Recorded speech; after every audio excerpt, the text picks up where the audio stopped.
Ona suti sog'lom millat kelajagi va aql salohiyatining manbai. Ona suti bilan oziqlangan bola sun'iy ozuqa bilan boqilgan bolaga qaraganda ancha yuqori intellekt darajasiga ega bo'ladi. Ilmiy tadqiqotlar ham shu fikrni tasdiqlaydi. Ona sutida bolaning miya faoliyatini, asab tizimini va immunitetini mustahkamlovchi tabiiy moddalarning mavjudligi aniqlangan.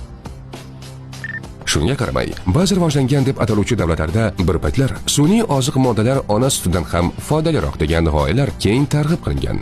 Aslida bu targ'ibot, propaganda bo'lib, oradan yillar o'tib o'sha davlatlarning o'zida ham ona sutining haqiqiy foydasi ilmiy jihatdan isbotlandi.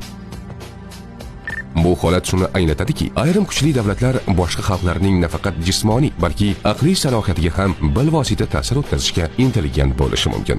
Zero, jamiyatning kuchi uning sog'lom va intellektual jihatidan yetuk avlodida. Shunday ekan, ona suti eng tabiiy, eng toza va eng foydali ozuqa bo'lib, bolani kamida 2 yoshgacha emizish tavsiya etiladi. Bu nafaqat bolaning sog'lom o'sishiga, balki uning aqliy rivojlanishiga ham mustahkam zamin yaratadi. O'zbekiston yoshlari jismoniy sog'lom, aqliy salohiyatli va kuchli intellekt egasi bo'lishi yurtimiz taraqqiyoti va qudratining eng muhim kafolatidir. Ona suti bilan boqilgan sog'lom va bilimli avlod esa yangi O'zbekistonning kuchiga kuch, qudratiga qudrat qo'shadi.